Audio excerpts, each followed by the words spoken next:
मेरे दिव्य गुरुदेव श्री परमहंस योगानंद जी के द्वारा ये टॉपिक, हम ईश्वर की दिव्य संतान हैं, अतः हमारा व्यवहार सदैव अपने इस सच्चे स्वरूप के अनुसार ही होना चाहिए। हमें आघात पहुंचाने के लिए दूसरे लोग चाहे कुछ भी क्यों न करें, हमें बदले में अक्षमा और करुणा ही देनी चाहिए। यदि हम इसका अभ्यास करें, जब भी हमें कोई बुरा बोले, हम उनको हमेशा माफ़ करें और उनकी तरफ मुस्कुराएं, तो हमारे अंदर दूसरों की भावनाओं को बदलने का सामर्थ्य आ जाता है। हमें सच्चे हृदय से सभी के प्रति प्रेम और मित्रता का हाथ बढ़ाना चाहिए। यदि मित्रता का हमारा हाथ ठुकरा दिया जाए, तो चाहे कितनी भी बार ऐसा क्यों न हो, हमें बार बार अपना हाथ आगे बढ़ाते ही रहना चाहिए। यह एक आध्यात्मिक नियम है जिस पर चलना तो बहुत मुश्किल है, पर यह कार्य करता है। यदि वह व्यक्ति आपकी मित्रता को अस्वीकार करता रहे, तब कुछ समय के लिए दूर हट जाएं, परंतु मन ही मन अपने प्रेम पूर्ण विचार उसकी ओर भेजना जारी रखें। जब भी अवसर मिले तो अपनी मित्रता का हाथ पुनः बढ़ाने के लिए हमेशा तैयार रहें। यह भारतीय दर्शन का एक मुख्य आध्यात्मिक स्रोत है। ये शिक्षाएं भारतीय दर्शन की नींव हैं। प्रशंसा अथवा निंदा दोनों को बिना उत्तेजित हुए स्वीकार करें। प्रशंसा में हर्षित न हों और निंदा से दुखी न रहें। यद्यपि हमें अपने आलोचकों के साथ निभा पाना कभी कभी कठिन प्रतीत हो सकता है, तथापि यदि उनकी आलोचना सकारात्मक हो, हमारी भलाई के लिए हो, तो हमें उनके कथन की उपेक्षा, अनदेखा नहीं करना चाहिए। आपसी समझौते के लिए कभी कभी अपनी बातों को समझाने का यथाशक्ति पूरी कैपेसिटी के साथ प्रयास करना ठीक है, लेकिन बहुधा ऐसे लंबे स्पष्टीकरणों में पढ़ने से समय की बर्बादी होती है और ऐसा प्रतीत हो सकता है कि हम केवल अपनी सफाई दे रहे हैं। ऐसी परिस्थितियों में सामने वाले की बात शांतिपूर्वक स्वीकार कर लेने में ही बुद्धिमानी है।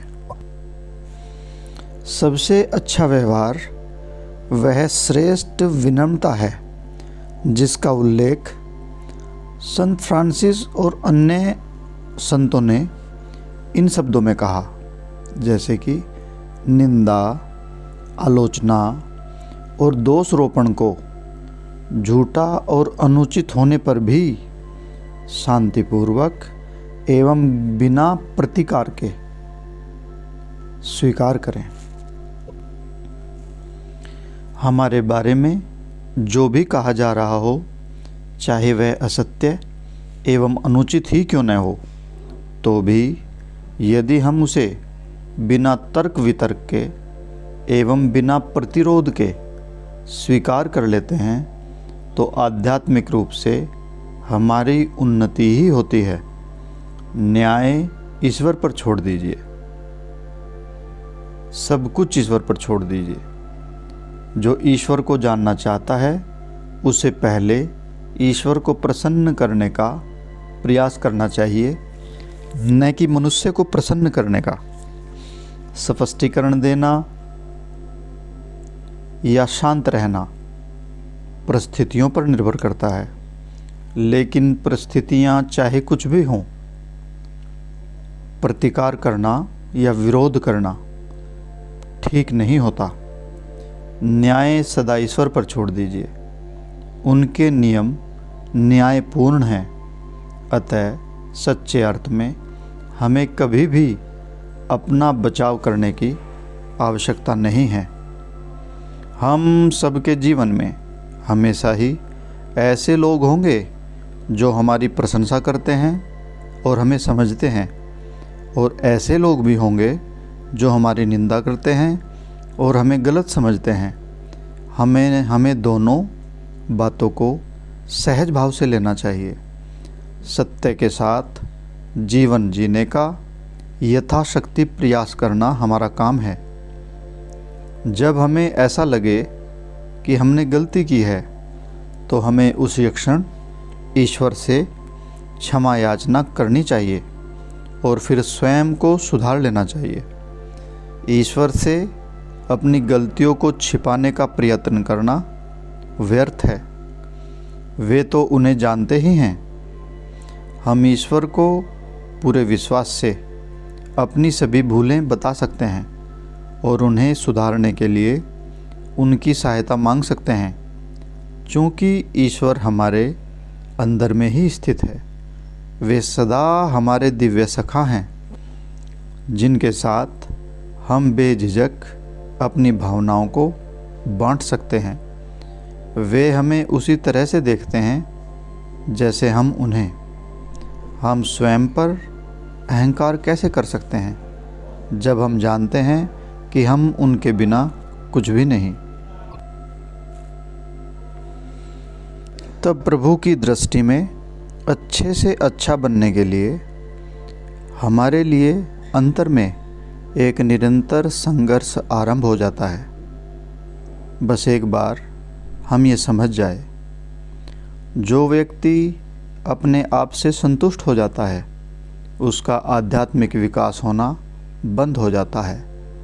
अहंकार से प्रेरित होकर यह सोचना कि हम जैसे हैं ठीक हैं, यह हमारे उच्चतर आत्मस्वरूप के प्रति घोर अपराध है।